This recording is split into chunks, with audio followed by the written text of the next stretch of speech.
All right, here we are, May 17, 2024. The year is flying by at an alarming rate. I am, I think the older you get, the faster the days go. Anyway, Common Sense Ohio at commonsenseohioshow.com, where you can find all sorts of Common Sense Ohio information, such as old episodes, such as blogs, Norm's and Brett's, mine, Big Goose Egg, but it's there. We have other resources, like if you don't know how to subscribe to podcast, that would be a difficult one for me to figure out, I confess. And we make it easy. You just go click. You can go to our social media sites directly from commonsenseohioshow.com. So the idea is to make it easy to love what you love. That is commonsenseohioshow.com. We are brought to you by Harper Plus Accounting. What the heck is Harper Plus Accounting? Well, you guessed it. They are accountants, and they supply all sorts of your they will provide all sorts of resources for your accounting needs. They'll help you with your tax returns. They've got a whole division now devoted to the transactional side of things. If you've got a more complex set of issues, as do I, they help you with the consulting side too, so you know what you owe, when you owe it, and you will never be surprised. So if you've been going to the guy flipping signs on a corner, the little spinner signs and throwing them up in the air, you're probably going to the wrong place. Harper Plus County will take care of you. That finger quotes probably. Probably going to the wrong place. So, as a kid, one of my memories is going to the basement. This is long before we had screens, and in fact, when we didn't even have remote controls, and where I grew up, we didn't even have cable TV. I would have to go in the basement and pass the time doing things, and I was rather mechanical. And I would work on balsa wood airplanes, and I sort of learned World War II airplanes working on balsa wood airplanes. Where I would sneak the set of X-Acto knives out and play with the dangerous stuff. Imagine that. Like you're letting your 7-year-old play with, or 8, I don't know how old I was, probably under 10. Amazing. You lived through it. I lived through it, right. I've got some scars to prove it, but I lived through it. I learned how to use an airbrush, and remember the stuff you'd put on those things, dope. Like you were into a different kind of dope. Yeah, different kind of dope. They used to call it dope. I forgot. That's right. Yeah. They used to call it that. And, oh, my gosh. Yeah. They still do. You would put tissue paper on the balsa wood frame, and you would use dope to help shrink it. Now they use, what they use now? I did one recently, or not recently. I did one with my sons. Elmer's glue. Elmer's glue. Yeah. And it worked fine. Yeah, a little less toxic. It didn't smell like anything. I was probably down there getting high. Well, the reason I'm bringing this up is because May 17th. Now, this is a little bit disputed because one website says one thing, the other says another. But I'm going with the one that says May 17th, the 25th mission of the Memphis Belle, a Boeing B-17 Flying Fortress. 25 missions they flew. It was the first, that meant something back then. It meant you were done. So I think if you're on the plane as part of the crew, you flew 25, you get to go home. Well, the Memphis Belle, they finished their 25. They sent them home to sell war bonds, and it was like a big celebrated thing. They were the first crew to do 25 and survive it. Well, that's the trick, right? That's the trick. Yeah. The survival rate was around 60% of the B-17 crews at that time in the war did not get to 25 missions. No, not the U.S. And the United States had. So anybody who thinks that we're this horrible, awful place, understand this: the Brits flew at night, we flew during the day. That's right. And now, why does that matter? Because they could see us. They being the Germans shooting air or flak at us, and with their fighter pilots, the Messerschmitts, tracking us. So it would happen that we didn't have Europe yet. Yeah, meaning we didn't have Air Force bases yet in Europe. So the escorts, our fighter escorts, would last only so far. Yeah, all our bases were in England. Yeah, is what you're saying. And the fighter escorts, and I suppose those were the they had to peel off. They could not go all the way into. They would run out of fuel. Yeah, so they couldn't be with the bombers to protect them all the way to Germany. So once you get over the continent, these guys are sitting ducks. Yeah. And they could escort them basically to France, and get pretty much right up to the German border, and then they had to turn around. Yeah. So like when we were bombing Hamburg or Schweinfurt or any of these other targets, until the P-51 with the boom tanks came along. Yeah, they had boom tanks that they would drop on the way. Yeah, we had those guys had nothing. Can you imagine? And they at one point were sending up the Red Tail, the Tuskegee Airmen from Italy to give them some kind of protection. Something, yeah. But, I mean, that was much later in the war, though. But, the 8th Air Force lost something like and this stat is very loose, folks, but something like 80,000 airmen died in our bombing and fighter missions in World War II, just in Europe. And on each of these B-17s, like you're talking about, Steve, the Memphis Belle, there were 10 people in the crew. So when one plane went down, you lost 10 guys. Yeah. Yep.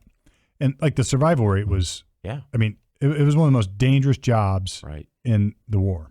So my grandfather trained pilots, civilian pilots, and many of those pilots, those same boys, joined the Army Air Corps.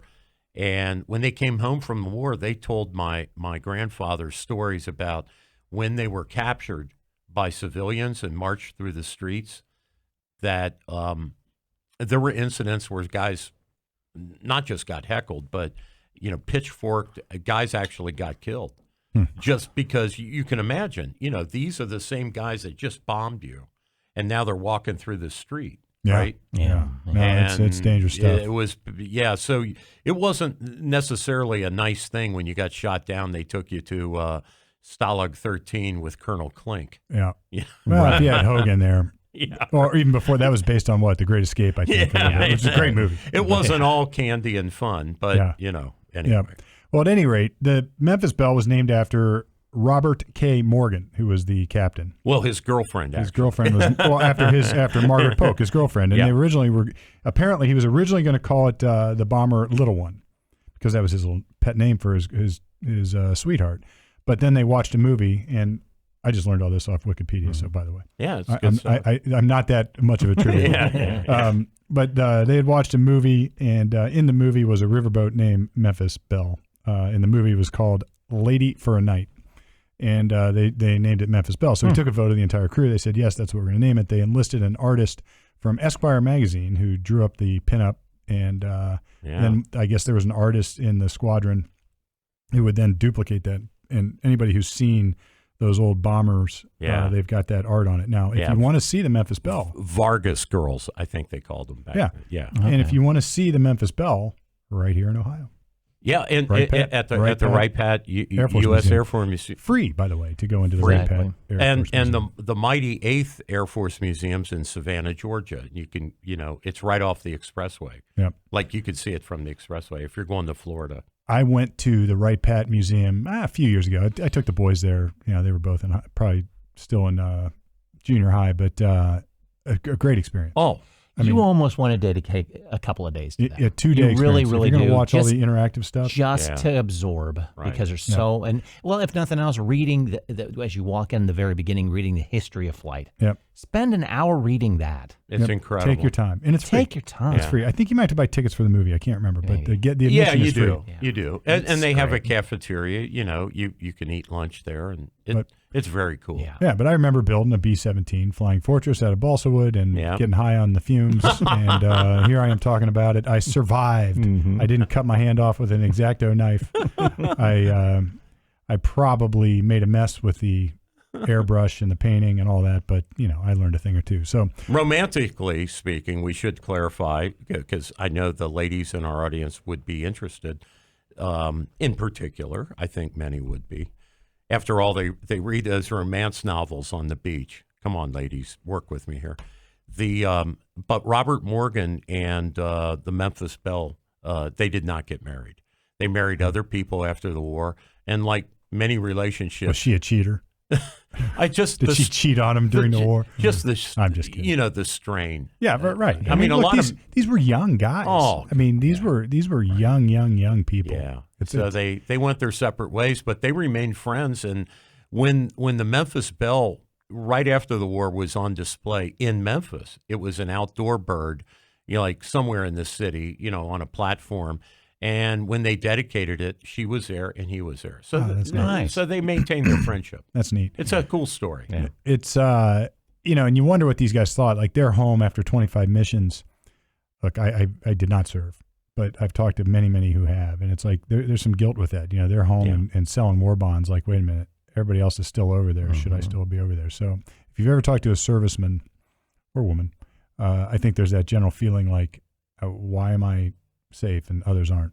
Yeah, I'll tell a little quick story because it's mind-boggling to me. But when I was the executive director of the Ohio Bus Association, we would hold events for promoting Ohio tourism, and we had this World War II 8th Air Force a group come in and scout Ohio, and of course they had a meeting or they had a reunion out there at Wright Pat, and this guy told me in a quiet moment, because he knew how much I respected and revered our veterans, and I told him that, and over a course of three or 4 days, we became friends, and he said he watched his best friend, his B-17, blown out of the air, like in pieces from Ack, just from the German 88s, just blown out of the air.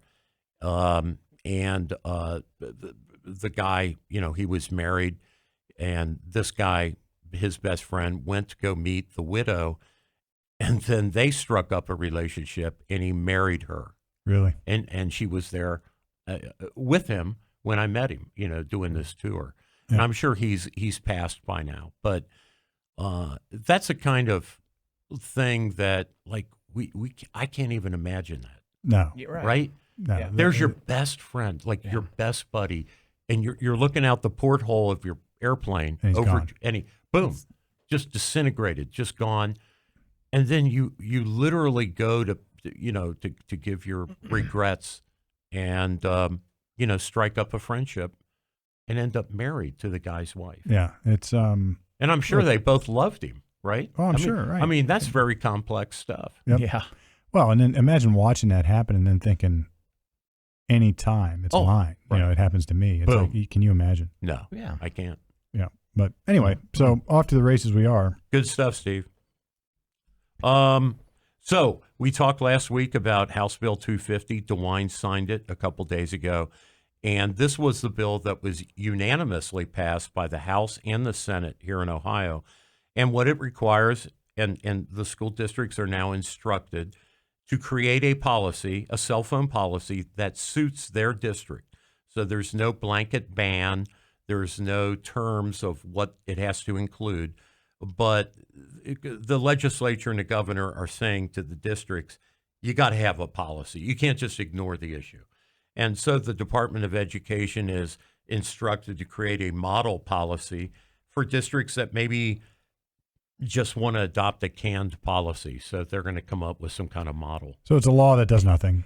That's where my mind went too. It's like, so you got to do this. Says do something. You got to do something, but we're not going to tell you what to do. I'm in favor of laws that redound to local control, and this one does. It's better than it would be a one size fits all. I would rather have it this way than the law itself creating a policy. Exactly. But if the school district thinks it needs a policy, then inevitably it will create one. It will create its own, and probably do. They don't need some governor or the legislative or the General Assembly here in Ohio, rather, to tell them make a policy. Well, evidently some of them did, because we have 800. Evidently, the legislative branch thought some of them did. Yeah. Well, we have 800 school districts, and I imagine. Sounds good. Not all of them do. It sounds like they're doing something when they're really doing nothing. Well, let's talk about another school. This is a very similar kind of thing, except it involves religious instruction. So there is a bill percolating. It's only had one hearing, and it's only in the House so far, House Bill 445. And this would require school boards, again, we have 800 roughly school boards of various kinds, to create a release time policy for religious instruction. Now, currently, Ohio law says they may do this, and the U.S. Supreme Court has upheld timed release religious instruction. And what this would have to include are three elements. So this is in current law, and it's in the legislation. Instruction has to be off school property. It has to be privately funded, and the parents have to okay it. So what it is basically you're dismissed, at 2:00, and you're released here from the school grounds, and then, parents or a bus or whatever takes you to a different facility for religious instruction. And I guess the argument for this is that it doesn't create it. So it's any religion, right?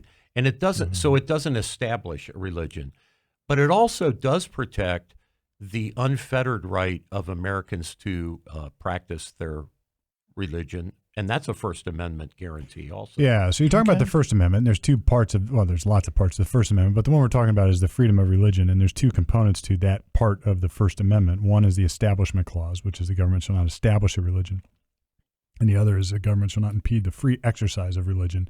And these are seemingly in apparent conflict, at least if you go turn the clock back to the 80s, and you know who was the sort of the purveyor of a lot of these decisions was Sandra Day O'Connor.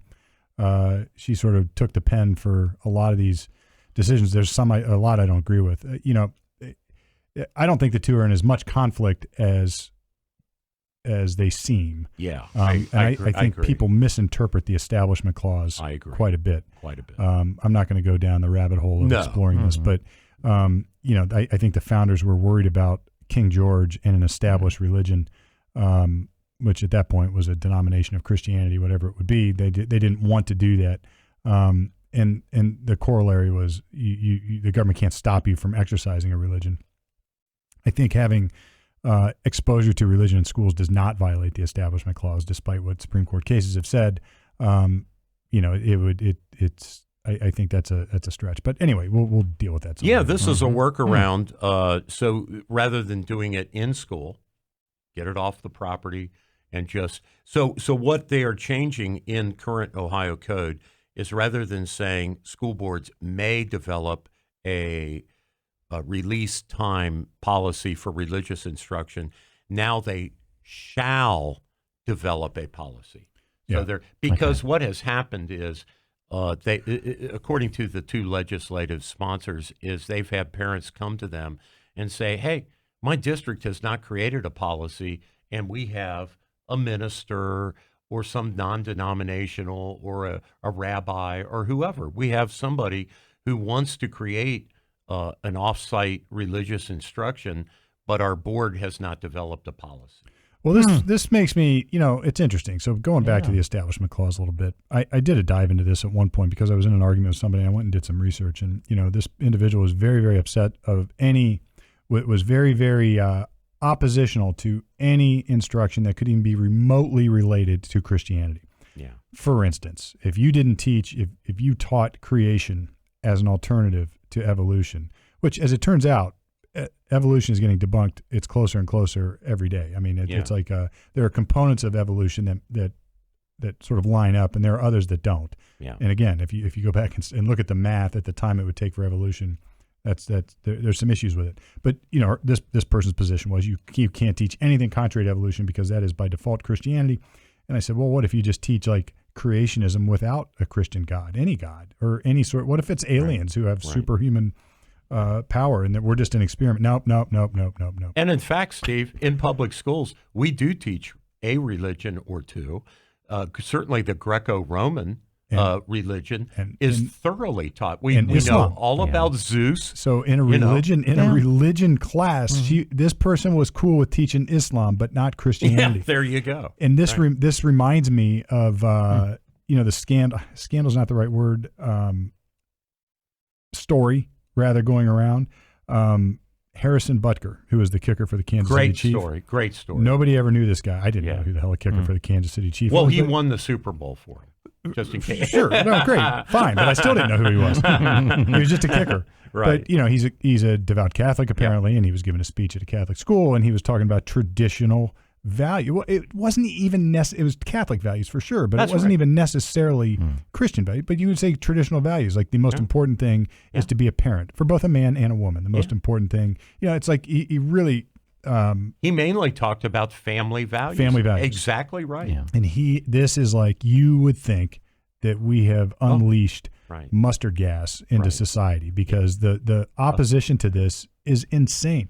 Yeah. But you know what? Yeah, he's Hitler now. It's the minority position that is making the loudest noise. Apparently, like his social media is off the charts now. He's got more likes and followers than ever. Like, was it because of the quote of the best job is to be a mom? The or most something? important thing a woman can do is be a mother. And of course, if you take that line out of context, out of the whole speech, of course it sounds right. bad. You can take it out of context. You know what I mean? And even then, I don't think it sounds that bad. But you can see why they would take it. Right, That's right, what I mean. That's what I mean. So the number one selling NFL jersey right now is his. Yeah, of course. Yeah. So there is hope, right? And I think there is this notion that like these, even the students protesting at schools, by and large, they do not represent a majority of the position at the school or in the country, for that matter. Yeah. It's like, and some of the response is coming, you know. So I think our country, we've talked about this before. I think we have this tendency to remain quiet and just sort of mind our own business,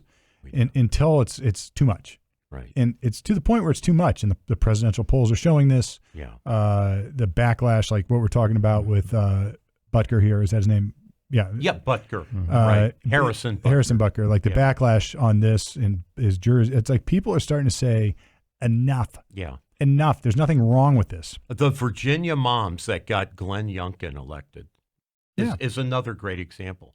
It's like, you guys your books and your reading assignments are straight up porn.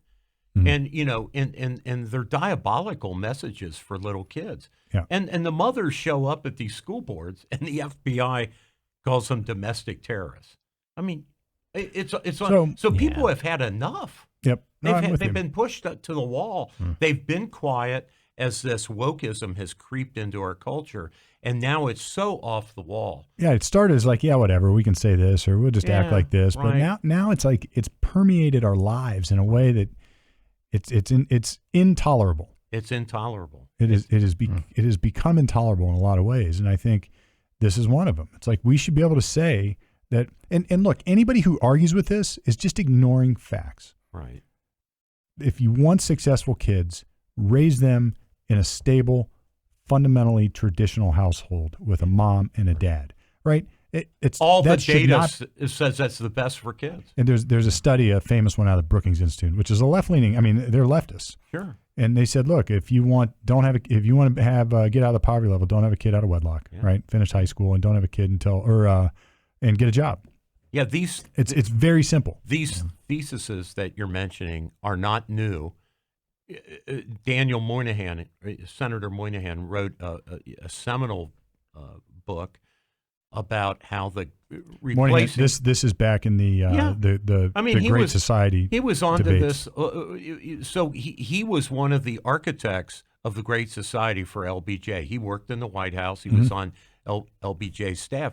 And he had the courage later in his career to write a book and come out against his own policies, saying we have replaced fathers in urban and destitute home settings with Uncle Sam. Yeah. And the kids are running wild because of it. And the book, you and I both read this. What was it? Amity Shea. It was Amity Shea wrote the book. I can't remember, but it's a great book on this, and it sort of takes this. It sort of tracks the Great Society and its impact. And Thomas Sowell has done some studies on this too, which is like you can see the decline. It doesn't matter what race, but it happens to both the black and the white cultures. Of course. Like the instances of single mother households skyrocketed. That's right. And corresponding as a corollary, the crime rate went up, poverty went up, unemployment went up.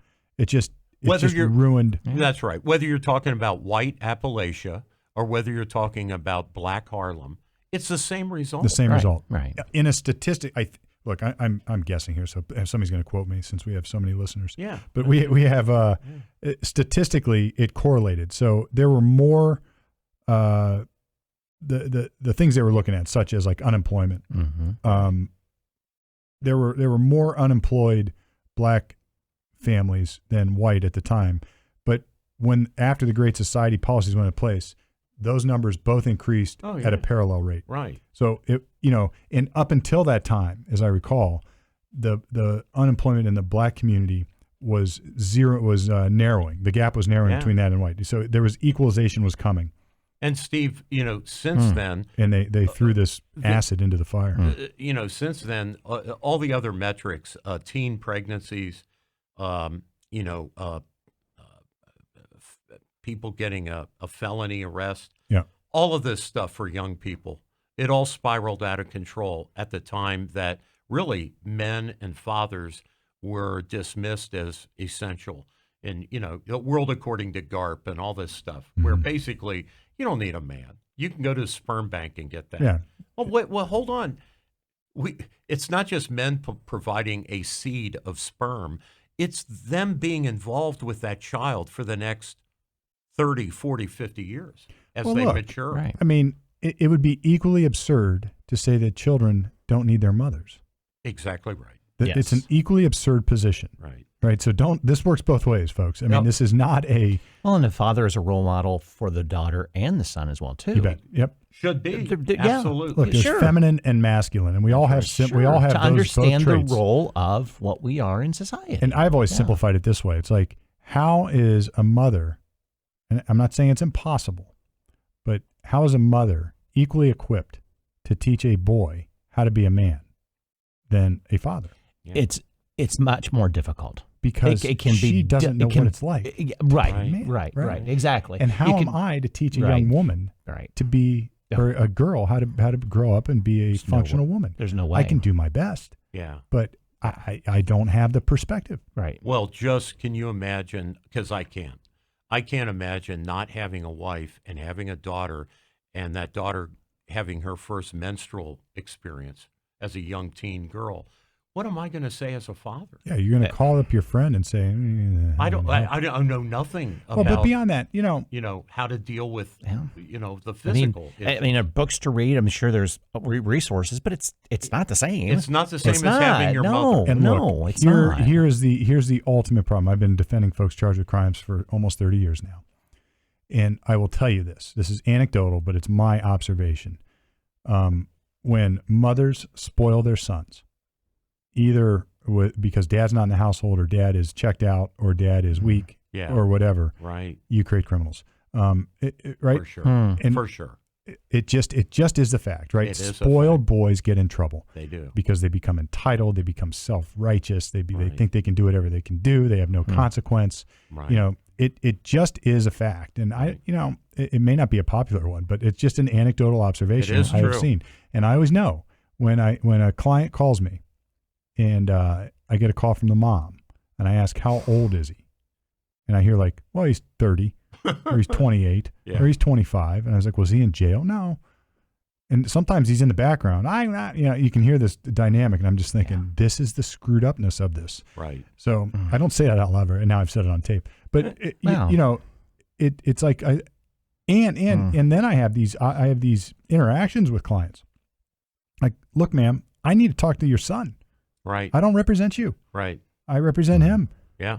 He can call me and make an appointment. I once talked to the president of Xavier University. He's a friend of our family, and former president. He's not the president now, but at any rate, when he was president, he said he would sometimes, for a really special situation, set up an interview for postgraduate employment, like with Procter & Gamble or Kroger or General Electric or whoever down in the Cincinnati area.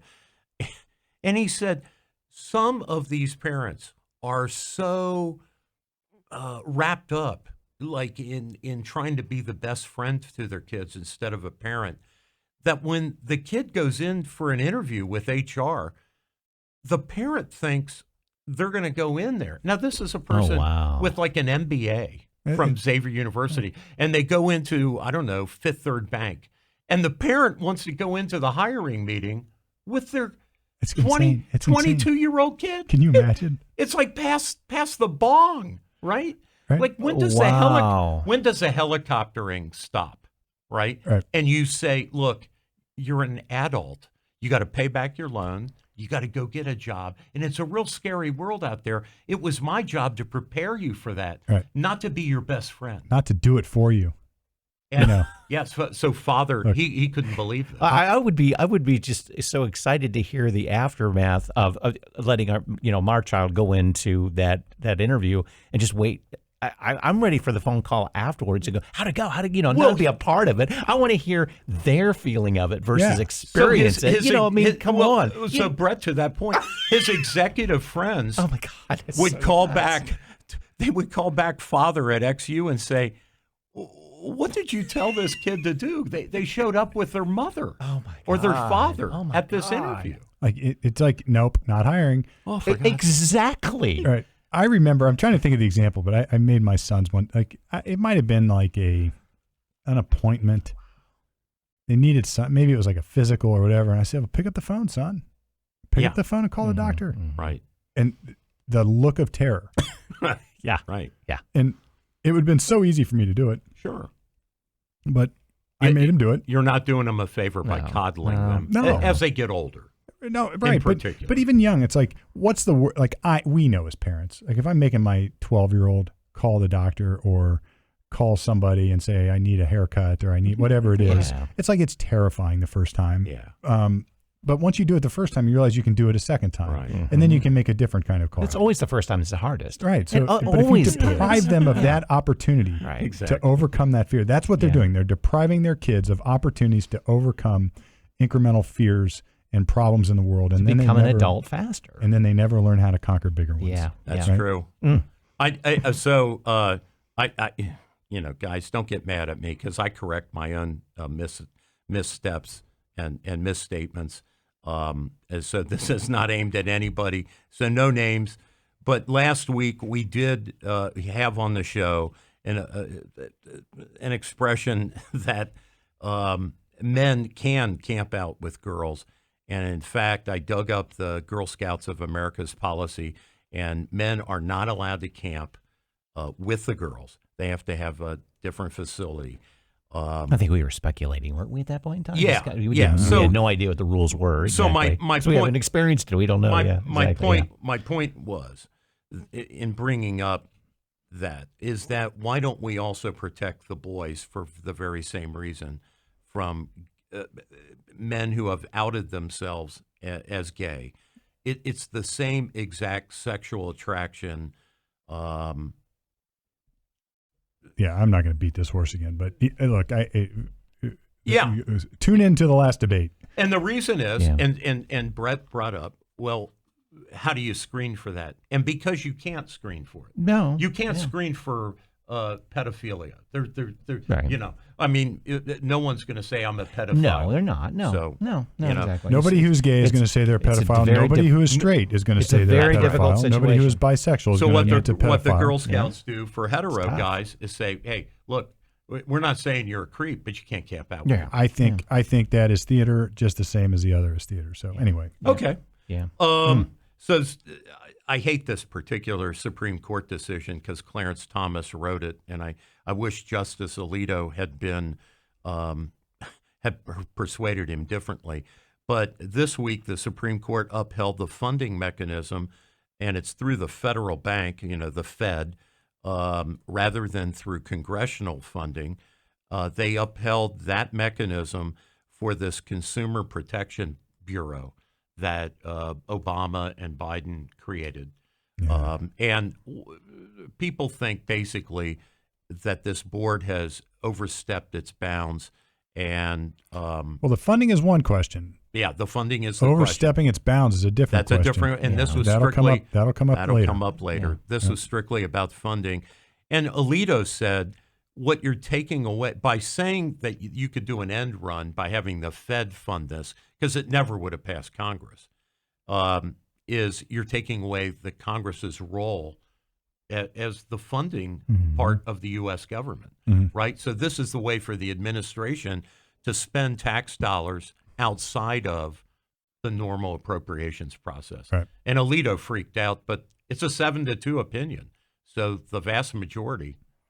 Yeah, I haven't read it, so I can't comment on it. Yeah, it's fresh. It's just yesterday or today. That is a complex issue, but I suspect, and I'm just guessing, that there are other issues yet to come. So, look, we've talked about this. There's a certain amount of judicial restraint that has to occur when the U.S. Supreme Court acts. It can't, its job is to decide cases and controversies, meaning things that are actually at issue in the case. So law that is not going to swivel the decision one direction or another usually isn't ripe for review. So those are the big buzzwords. We talk about cases or controversy, whether something is ripe for review. So you don't eat an apple when it's still hard and green, and a decision or a legal issue isn't ready until it's ripe to take a bite out of it. And so some of these might not have been at issue there. And there's an old exception to this.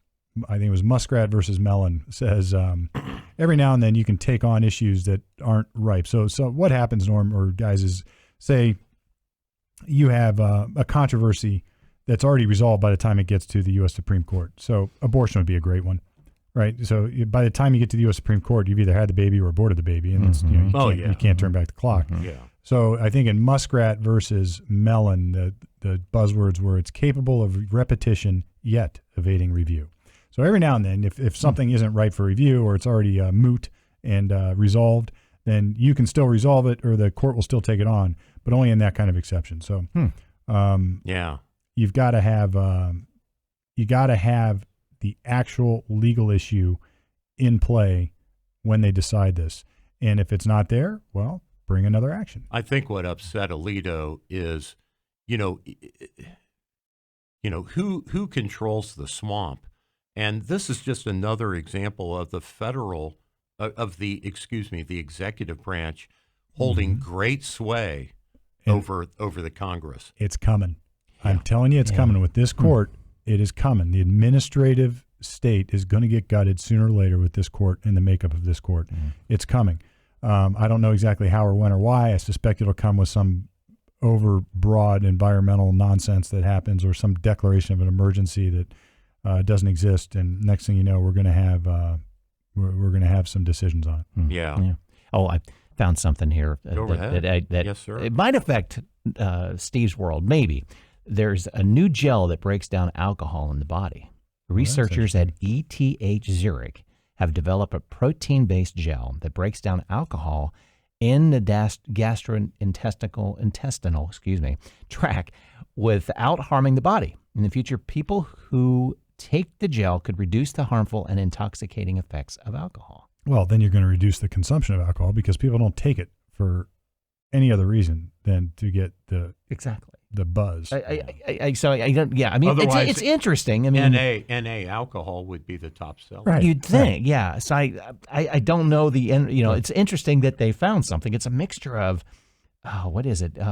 It could be useful. Whey, iron, and gold. Wow. So look, if you over imbibed and you want to say, boy, I didn't mean to drink those 10 shots, and you take this stuff. So I mean, I can see that. But I think you take it pre-binge. Okay. But at the But why drink if it's not going to get you drunk?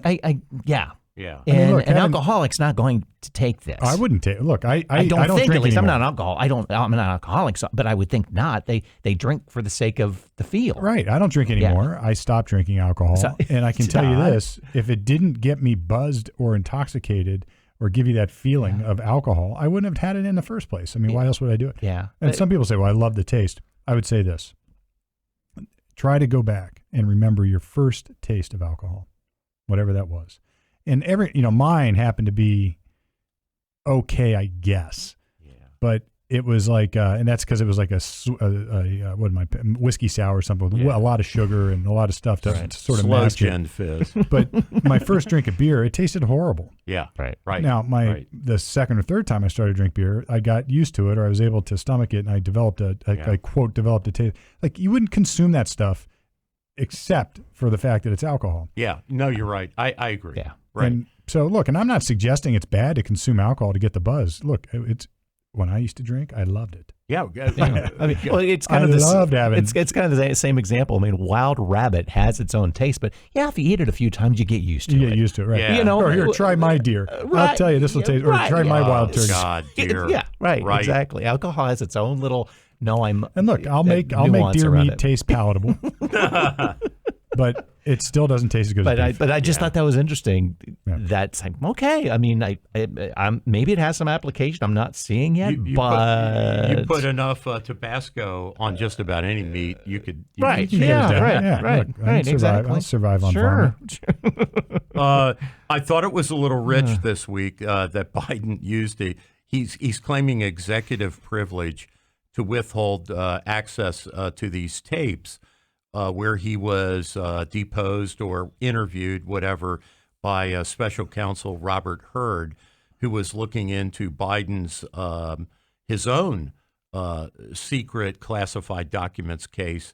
You know, the old meme about the records in the garage next to the Corvette. Yeah. And the guy came out and he recommended against charging Biden because he said he's an old man and he's confused.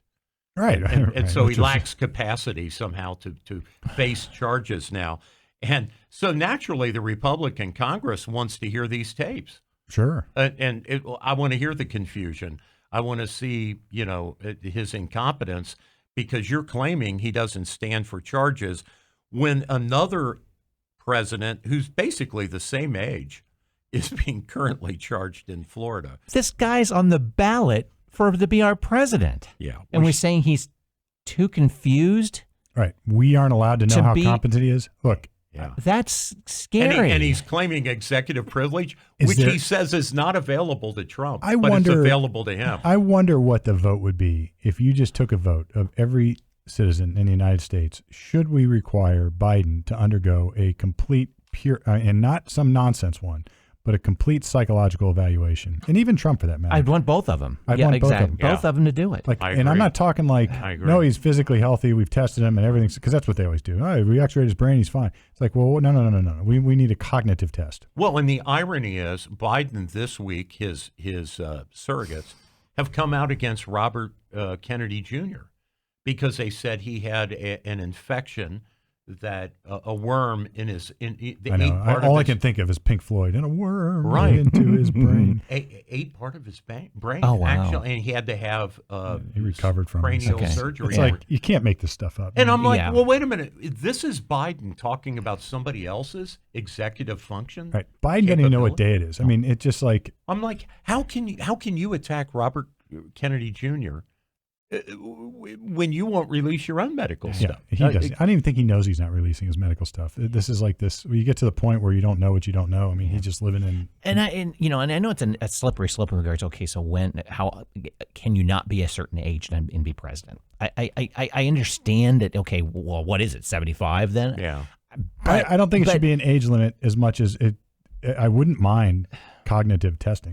No, I wouldn't mind that either. And it's also, okay, let's look at the reality. This office holding takes it out of you. Oh, for sure. It takes it out of you. The before and after pictures are incredible. And I can't imagine any 75, 80-year-old person going through this for years and handling it. I'm with you. I'm sorry. I think, however, one 75-year-old is not the same as another, is not the same as another. You're right. So you've got to have a way to baseline it. Right. And, and age 75-year-olds are different than they were 30 years ago. Of course, yeah. They are. Right. My dad at 75 was sharp as a tack. Yeah. Every time somebody brings up competency exams for older drivers, right? Yeah. The AARP and all those groups, they freak out. I know. But frankly, motor control, dementia, other things, your eyesight, that stuff should probably be looked at on a far more frequent basis for all of us, for all kinds of things. School bus drivers, airline pilots, us as motorists.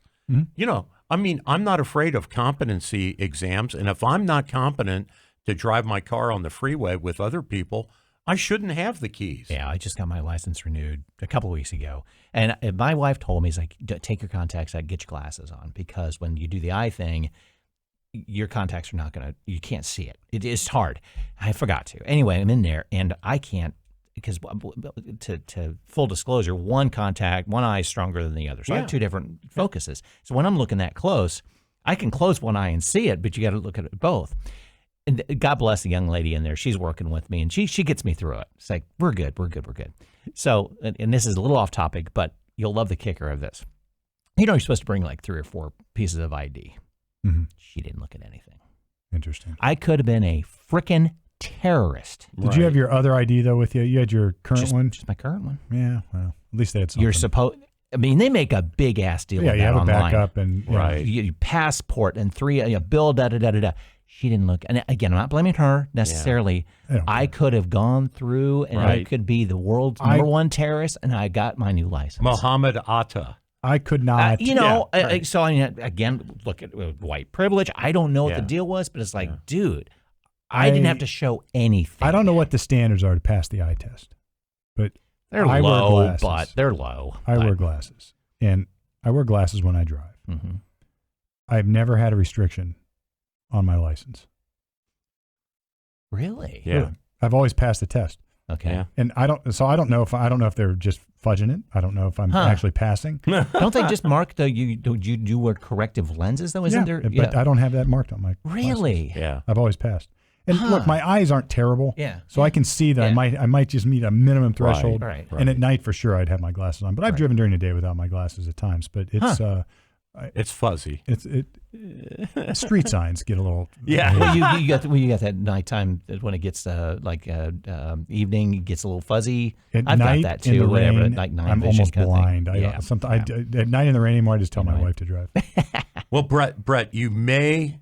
So the debates haven't happened, right? I know. I But saw you, that. you Dang. may. Your prediction may fall. It may fall. I was shocked to see that But June next I month, won't, right? I June. won't believe that they debate I know, until it debate. happens. Oh, they're going to Exactly. debate. It's on now. So Biden gets out. Did you see saw his little that. thing too? It's like how many cuts were in that? It's I like didn't see it. It was No. like It was terrible. like 10 or 15 cuts. Great. to do a 15-second clip. Yeah. Yeah, it was terrible. Yeah. And there's like drums in the background, Yeah. like it's something Like super intense. Edgy, And like then- it's on MTV. Yeah, and quite frankly, if it happens, I'm not watching it. Oh, I'm watching. I'm I'm watching it. watching it. Methamphetamine, he's gonna be all it's juiced. a joke. It's a joke. Did you see one of the terms is when the other guy's talking, the non-talking guy, his mic is cut. Okay, then I might watch it. Then. Well, that'll help Trump because he Yeah, kind of I'll watch it He now then. All overdoes right. it. He interrupts Yes. the other Sure. person. Yes. And comes off as Okay. super He hurts aggressive. himself, He right. hurts himself. Okay. So this is like Look, Biden. Trump is running a Okay. genius campaign right now right. because Yes, he's he is. occupied Yeah. in a criminal trial. He's Right. got gag orders, and they're catering to him here by protecting him from his own worst traits. Yeah, he's got J.D. Vance and Matt Gaetz and all these people. The Speaker of the House, Mike Johnson, Right, campaigning for him. They're all going down to the trial with him, And right? saying the things that he can't say. It's like he's I said this I think last week or the week before. He's like he's taking the right positions. Like on abortion, he's not creating a hard line. Mm-hmm. I disagree with him. I don't disagree with him on what he's saying, but he could easily say I am anti-abortion all up and down the line, never, never, never. But he's saying, look, it's not my call; it's the state's call. Yeah. He's engaged in some political nuance here that I think will serve him well. I agree with you. And, right. I don't agree with his position, but I agree it's good politics what he's doing. It's good politics. It's a bridge too far right now in our country to it is. to take the other position. So Right. and look, there's lots of people that no matter where you fall on that, you have to at least acknowledge there is a very close divide on this, on what people think about abortion. Yeah. All right. So let the arguments happen. And Trump is sort of taking the position that, look, let the arguments happen at the state level. That's what the Supreme Court said. Let's do it. This trial about whether they didn't report the documents. What is it? The expenses were mischaracterized, so it's a business records case. They're calling it a hush money trial, but it's really not about the hush money because that's perfectly legal. You could pay somebody for an NDA, but I mean, and there's no problem with that. But it's did his accounting of it go to the right business column? And was that That's what done they're in order to charging cover him. up a crime? So so it's two things. It has to be, otherwise it's a misdemeanor, I think. So it's like So it's like he had to miss falsely enter You falsely enter, yes. the expense Yes. as a legal expense instead Right. of a hush money, Right. and then he had to do it for the purpose of covering up a crime. And the problem with this prosecution has been they really haven't identified a crime. They're saying What's the second a crime? campaign. It was really a campaign contribution on some level without disclosure. But the feds passed on that prosecution long ago, and the statute of limitations will have run on that. Well, the long Supreme ago. Court let John Edwards And off. there's questions about same- whether it was a crime in Yeah. the first place. Yeah, So that's right. it's a real sketchy prosecution. But the defense counsel for Trump destroyed Michael Cohen yesterday. I heard it was a good cross. Just totally destroyed him. You know, he got Michael Cohen to actually say two important things. One, that he and Trump discussed paying off Stormy Daniels this $130,000, which is like a $1.30 for me for Trump to pay $130,000. It's like nuisance money, and they discussed it 11 years before he ran for president. So that shows that it wasn't a campaign thing.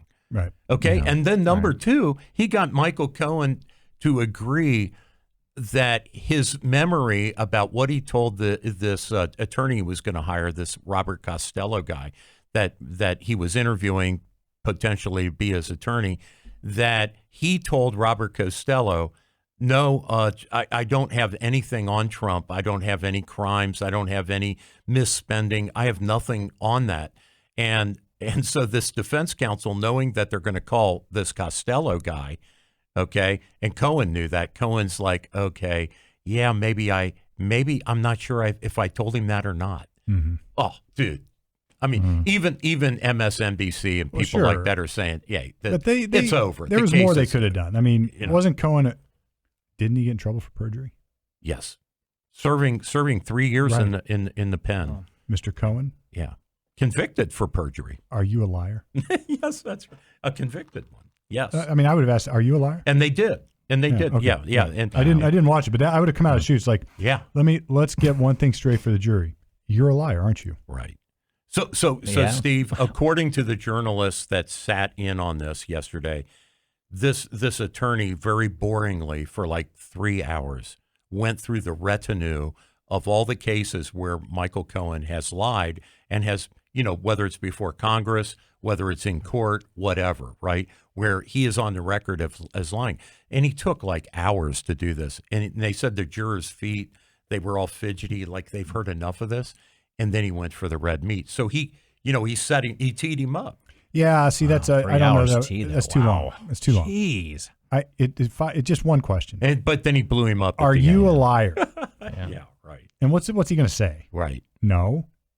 Well, weren't you? But you've been convicted of being a liar, though. Well, that's interesting because you pled guilty to being a liar. Exactly right. You said you were a liar before. Are you a liar then, or now are you lying when you're saying you didn't plead guilty to being a liar? I mean, he's the main witness on this charge. Yeah. So anyway, no, I like, but those are fun little showboat points. But the ones that matter, the ones you brought up, right, is that if he talked about paying off Stormy 12 years ago. Now, two things can be true at once. He could have talked about it 12 years ago, and he still did it this time in order to hide it for his candidacy. Those things could be true. So he didn't do it. Like if I'm coming back on him, I would say, well, he didn't do it 12 years ago, right? He paid her off here, right after the campaign.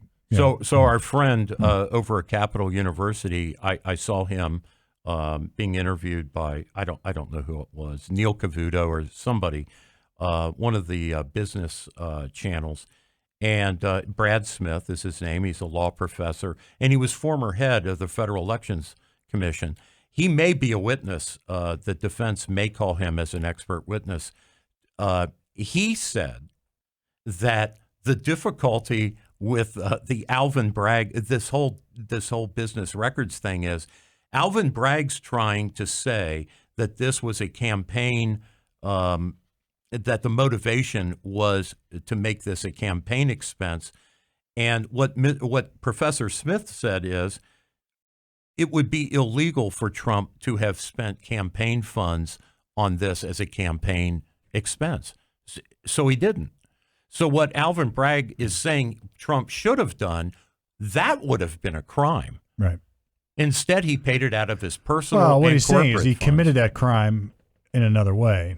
So he falsified this for the purposes of covering up the real crime, which is an improper campaign contribution. So it's a little bit circular, but on the other hand, so it's a crime because he didn't commit a crime. Yeah, and that's where Brad is saying that's absurd. Yeah, it's You're trying to say that he should have committed a crime and not paid this out of his personal and corporate funds. He should have paid for this Stormy payoff out of campaign funds, but that would have been a crime. This is sort of like we're at a spot it's now. crazy.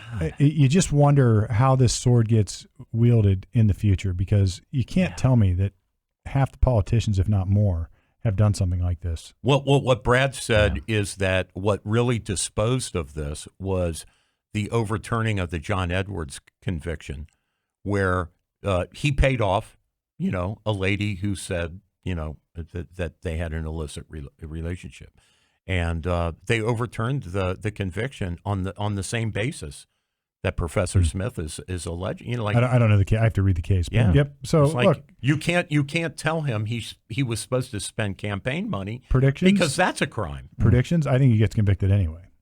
Maybe, or hung. Now they're saying maybe a hung, because the jury. I mean, this guy Cohen was blown up, man.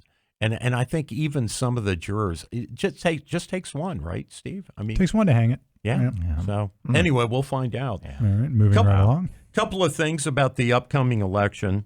So the Heritage Foundation, which is a conservative foundation, has a project called the Oversight Project, and they have been digging for like 3.5 years on this executive order that Biden issued, Executive Order 14019.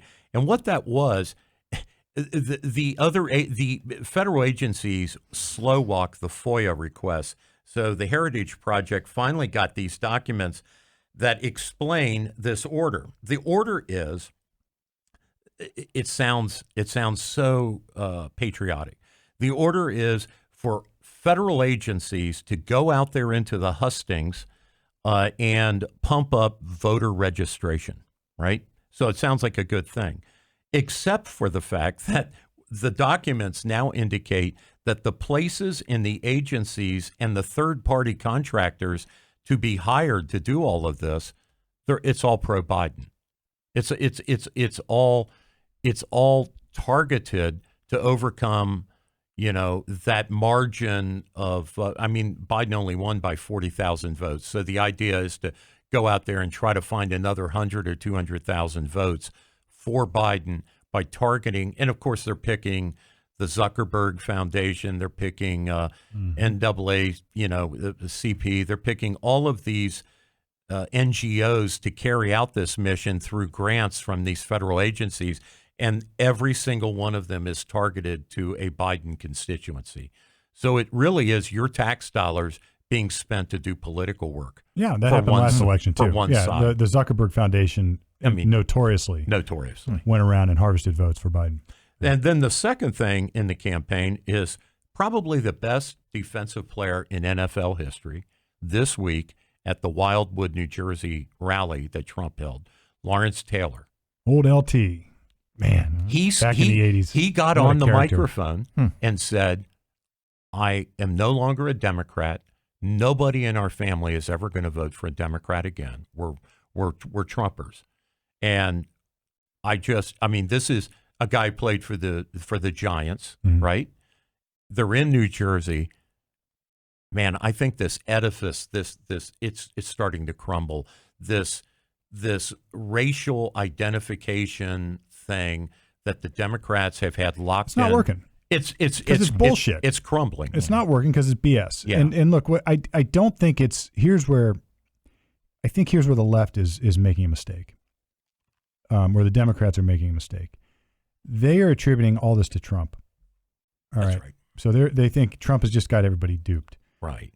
But what they really should do is look in the mirror and say, our policies are not working and the people don't like them.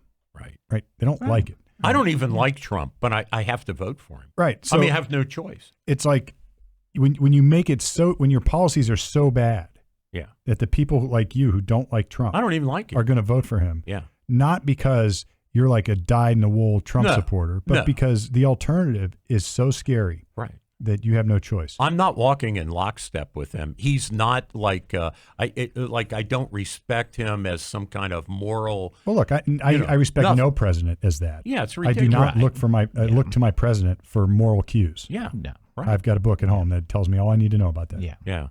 And we've talked about 2 NFL players here this morning, and I don't look up to athletes for my moral cues. Of course not. Right. And the one athlete said that's what Butker's message is you need, the priests need to clean up their act. The Vatican needs to clean. Now, this is Catholic talk. The Catholics need to clean up their act and get back to not worrying about if you're popular, but worrying about what Jesus's message was. Yeah. And that's what you should be teaching. Not trying to be, go to the right cocktail parties as a priest. The genius of the message is that it was unpopular. That's right. Like it. Oh, yeah. That's right. Like in that.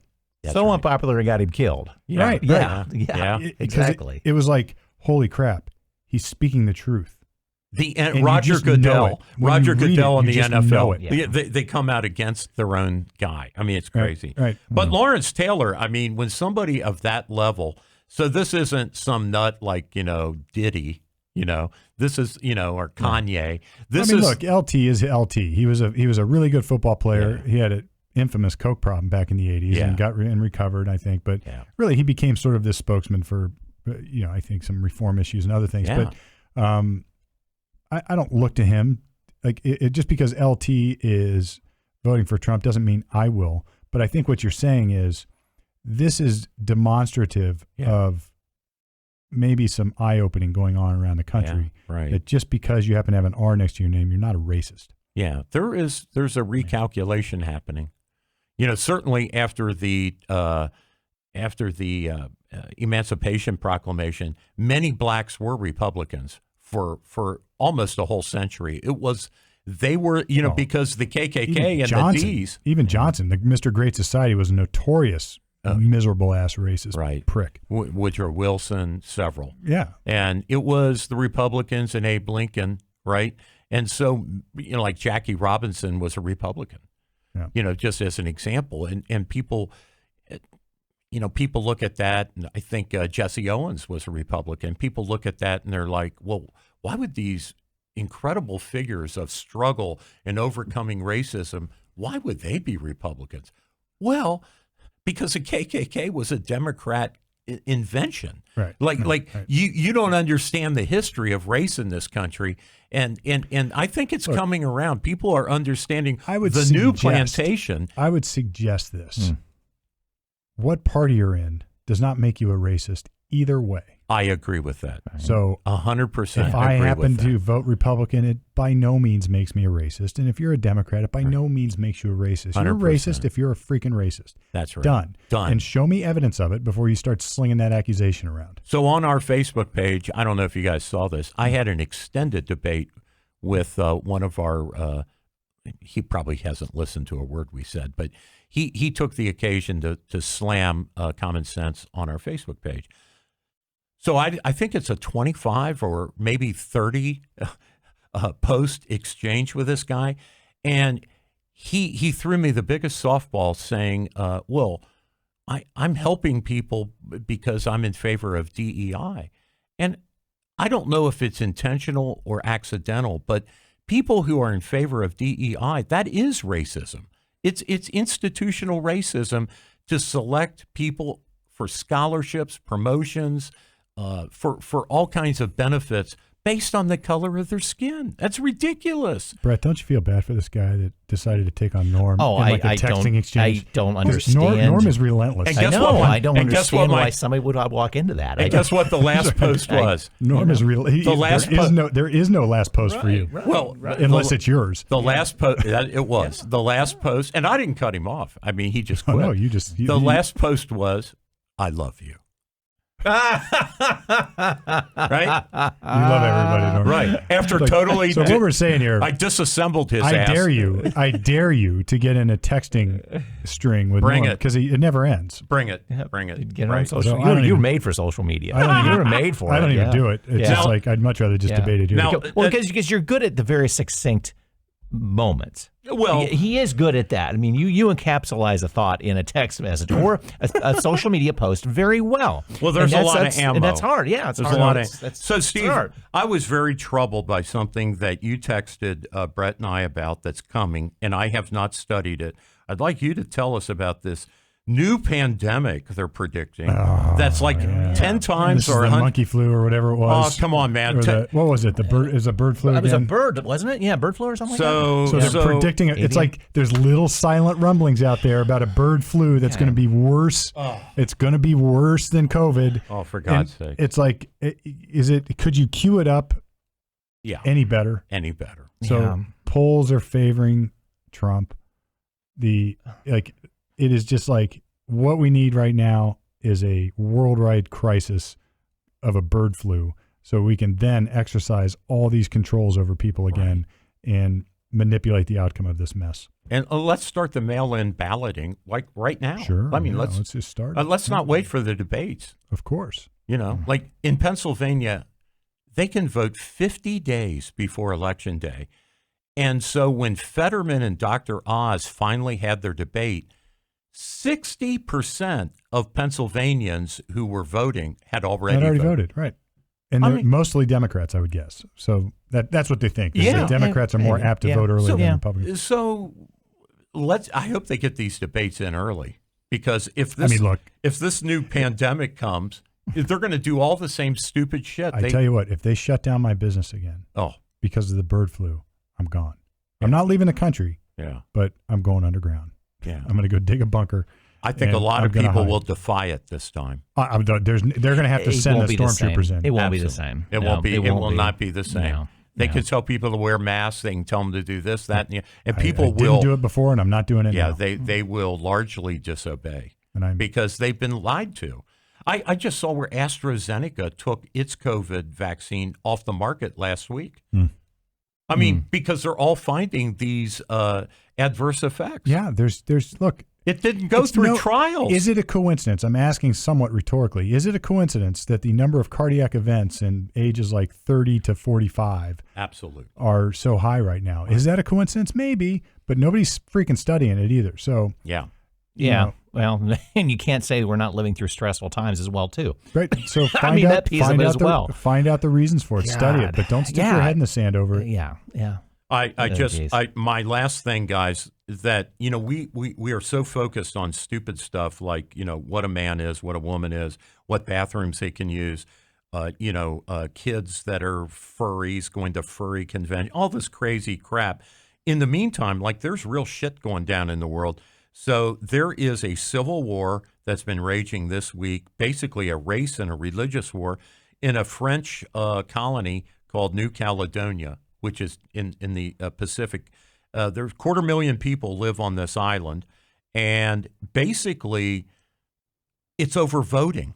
So the French want to give people of European descent the right to vote in provincial elections in New Caledonia. And the islander native population has a very socialist front organization that doesn't represent all the islanders, but it's powerful. And they went nuts. So what it was is if you lived in New Caledonia for more than 10 years, you got the right to vote in your local elections, whether you were white, brown, or black. It does, and that was enough to set off this civil war that's going on. 90% of businesses have been burned. The wharves and the docks are on fire. I have a friend living there. He's a former French policeman, and he tells me his family of 4 are hunkered down with 2 months of water, 2 months of food. They haven't seen police in the streets for 4 days, and basically it's like the whole island. Scary stuff. That's a Western country. Yeah. Right, yeah. France? Right. I mean, it's like Ferguson, except it's like life and already like around 10 people have died. I confess I knew nothing about it. Well, it's not on the news, right? Because we're obsessed with stupid trials and ridiculous stuff. And then the other thing that's going on is the Chinese and the Cambodians have been doing joint exercises, and they deny it, but Cambodia just built like a 3,000-foot pier, and they're denying that it's to accommodate the Chinese aircraft carriers that are being built. And it's funny, just 7 years ago, we were doing joint exercises with the Cambodians. Now it's the Chinese. Yep. Look, we're when we go to sleep, we're losing. When we go to sleep, the bad guys take over. Yeah. So that's what I got, guys. Wow. All right. Well, with that, we're going to wrap it up. It has been another, I think, fascinating episode Always of are. Common Sense Ohio. I dare you, by the way, to start blogging, texting, communicating with Norm. Not because you're going to lose the debate, because it will never end. Oh, hey. It will go and go and go and go. He's the Energizer Just Bunny. be prepared. He's plugged in. Be prepared. So anyway, if you want to do that, it's easy to do. You go to commonsenseohioshow.com. You go to the Facebook page. You can go to YouTube. We're on Rumble and all the other places where you might want to find a podcast or a YouTube show or video clips. We got reels. We got clips. We got it all right here at Common Sense Ohio, brought to you by Harper Plus, where we are coming at you right from the middle each and every week, at least until now.